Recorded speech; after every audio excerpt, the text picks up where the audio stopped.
Γεια σου, είμαι ο Μάνος Δημητρούλης, κλινικός διαιτολόγος και σε καλωσορίζω στην πρωτοβουλία της Edenred Food for Thought, Thought for Food. Μαζί θα μάθουμε πώς να φροντίζουμε τη διατροφή μας με σεβασμό στο σώμα μας και στο περιβάλλον.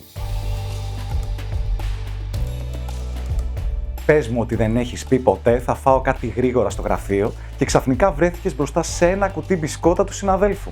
Κλασική παγίδα. Η αλήθεια είναι πως το τι έχουμε διαθέσιμο στο χώρο εργασίας μπορεί να κάνει τη διαφορά ανάμεσα σε ένα σνακ που θα μας γεμίσει με ενέργεια και θρέψη, συγκριτικά με κάποιο γλύκισμα που θα μας ικανοποιήσει στιγμιαία, αλλά θα μας κάνει να πεινάμε πολύ γρήγορα. Οργάνωσε ένα μικρό office snack survival kit με τρόφιμα που δεν χαλάνε εύκολα. Από ξηραμένα φρούτα, ξηρούς καρπούς, παξιμάδια, ριζογκοφρέτες, μπάρες δημητριακών. Αν υπάρχει ψυγείο, μπορείς να πας ένα βήμα παραπέρα με γιάουρτι, φρέσκα φρούτα, χούμους με καρότα, μικρές έξυπνες επιλογές που τροφοδοτούν και το σώμα με ενέργεια αλλά και θρεπτικά συστατικά. Και εδώ έρχεται η ευελιξία που προωθεί η Edenred. Αν η εταιρεία σου προσφέρει ticket restaurant, μπορείς να προμηθευτείς όλα τα παραπάνω από χιλιάδες καταστήματα τροφίμων ή να τα παραγγείλεις online στο σπίτι ή και κατευθείαν στο γραφείο. Μικρές αλλαγές που βελτιώνουν τις τροφικές σου επιλογές και συνάμα την ευεξία σου στην καθημερινότητα. Αχ, το Tupper, το αιώνιο debate κάθε εργαζομένου. Ναι, το meal prepping είναι εξαιρετική συνήθεια. Σε βοηθά να τρως πιο υγιεινά και φυσικά πιο οικονομικά.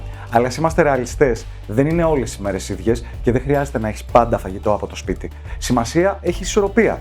Μπορείς να έχεις μαζί σου μερικά snacks, οργανωμένα στη δουλειά, στην τσάντα ή και στο αυτοκίνητο. Και παράλληλα να επιλέγεις έξυπνα τα γεύματά σου απ' έξω. Ειδικά όταν έχεις κάρτα ticket restaurant, μπορείς να βρεις εύκολα γεύματα που ταιριάζουν στους στόχους well-being σου, είτε πρόκειται για ένα bowl με κοινόα, είτε για ένα wrap με κοτόπουλο και λαχανικά, ή για κάποια χορταστική πρωτεΐνη της επιλογής σου παρέα με σαλάτα.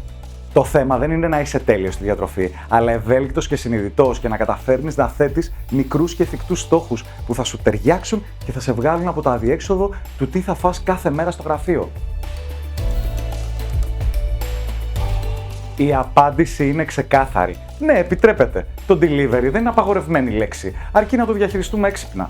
Πολλά καταστήματα πια προσφέρουν πλήρη διατροφική ανάλυση των γευμάτων τους. Αν έχεις κάποιο συγκεκριμένο στόχο, παραδείγματος χάρη πρωτεϊνικό στόχο, light γεύματα, εκμεταλλεύσου το. Μερικά απλά tips. Προτίμησε απλά μαγειρεμένα γεύματα όπως ψητά με σαλάτα ή ένα απλό συνοδευτικό. Ζήτα τις σάλτσες χωριστά ώστε να ελέγχεις τις ποσότητες. Αντί για τηγανιτές πατάτες, μπορείς να διαλέξεις αλάδοτη πίτα ή ψητή πατάτα ή ψωμί ή το παξιμάδι που κρύβεις στο σιρτάρι σου. Και κυρίως, παράγγειλε γέρος πριν χτυπήσει κόκκινο η πείνα σου και σε παρασύρει σε πιο βαριές επιλογές. Με την Ticket Restaurant μπορείς να κάνεις όλα τα παραπάνω εύκολα και οργανωμένα, επιλέγοντας συνειδητά πιάτα από περισσότερα από 12.000 συνεργαζόμενα καταστήματα που ταιριάζουν στο δικό σου τρόπο ζωής και υποστηρίζοντας το προσωπικό σου well-being. Ας το παραδεχτούμε. Όλοι έχουμε υπάρξει κάποτε εκείνος ο τύπος στο γραφείο. Αυτή που δεν προλαβαίνει να φάει γιατί τρέχει από meeting σε meeting. Να παραγγείλουμε τίποτα. Ο τύπος που όταν τρώει τον πιάνει η πνελία. Εκείνη που ξεχνάει να πιει νερό. Και εκείνος που πίνει μόνο καφέ. Αυτές οι μικρές καθημερινές συνήθειες είναι που μας ρίχνουν την ενέργεια και τη συγκέντρωση. Το μυστικό, να έχεις προληπτικά διαθέσιμα snacks και να μην αφήνεις το σώμα σου να πεινάει υπερβολικά. Όλα τα μοτίβα που προανέφερα τα αναγνωρίζετε.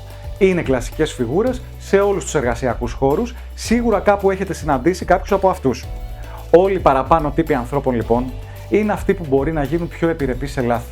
Είναι οι τύποι ανθρώπων που αποφεύγουν γεύματα και όταν γυρίσουν σπίτι θα καταφύγουν με βεβαιότητα σε υπερκατανάλωση γευμάτων μοιραία, λόγω της έλλειψης τροφής μέσα στην ημέρα. Για μένα, αυτό είναι το πιο σημαντικό σημείο που πρέπει να προσέξουμε στη διατροφή εν ώρα εργασίας. Να φροντίζουμε να υπάρχουν διαθέσιμα snacks και γεύματα που θα μας βοηθήσουν να πάμε από γεύμα σε γεύμα πιο ομαλά και που θα κρατήσουν τα επίπεδα της ενέργειάς μας υψηλά, ενώ παράλληλα δεν θα μας βαρύνουν ώστε να επηρεαστεί η επίδοσή μας στην εργασία. Κανένα πρόβλημα. Υπάρχουν πολλές λύσεις που δεν χρειάζονται ούτε ψυγείο ούτε κουζίνα. Μπορείς να έχεις ένα μικρό σιρτάρι με σνακ επιβίωσης. Παξιμάδια, μπάρες δημητριακών, ξηρούς καρπούς, ριζογκοφρέτες, από ξηραμένα φρούτα. Αν ούτε αυτό δεν είναι διαθέσιμο, το ντουλάπι του αυτοκινήτου ή η καθημερινή σου τσάντα μπορεί να παίξει αυτό το ρόλο με τρόφιμα που δεν αλλοιώνονται από τις εναλλαγές της θερμοκρασίας. Επίσης, τι θα έλεγες να επενδύσεις σε μια ισοθερμική τσάντα lunchbox ή ένα φαγητοδοχείο θερμός. Πολλές φορές, ακόμα και μικρές κινήσεις, όπως τα κατάλληλα σχέδια αποθήκευσης ή και μαγειρικής, μπορεί να μας λύσουν τα χέρια.